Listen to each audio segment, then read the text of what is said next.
In our first hour, we had a chance to talk with APS Superintendent Winston Brooks about the just completed school year, his first at APS, and Mr. Brooks has graciously agreed to stay for another segment. We're going to talk about the district's future. Thank you so much. Absolutely. Thank you, Mike. The district just passed the school board just passed a $1.3 billion budget for the next school year.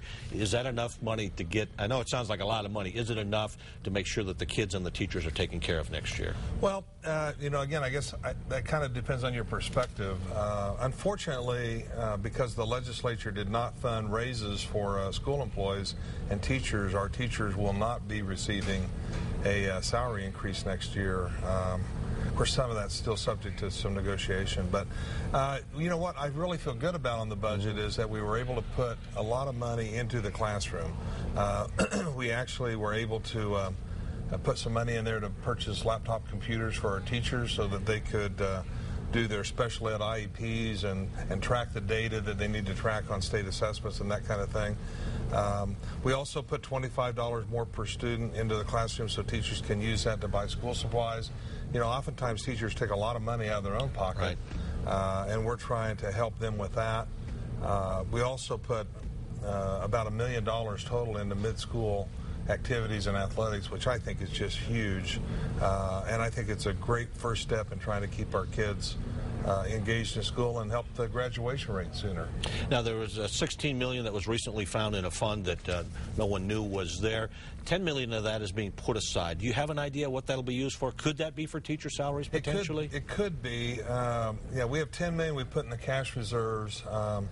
And, of course, we're still in negotiations with teachers and the EAs and everybody else. You know, some of that money could be used probably more in the form of a bonus than it would be in a salary increase. The problem with putting it on the salary schedule is that it then becomes a recurring cost. And hopefully we're not going to find $16 million every year. So this is kind of one-time money, but we're really kind of looking maybe as a bonus. One of the things that I know will be new next year is the fact that you'll have extended school day in high schools. That and you figure that is going to help kids tremendously. Maybe kids who are having some problems and need later hours. Well, you know, I think high schools are becoming something like colleges used to be. You know, you used to be able to graduate from college in 4 years, and now kind of the standard is 5 years. I have a freshman in college who thinks it should be 6 years. But you know, we really want to offer a flexible time for our kids to you know, a lot of kids, 8 to 3 just doesn't work. Doesn't work for them. They have their own jobs, they have their own children, they're trying to make a living for their family.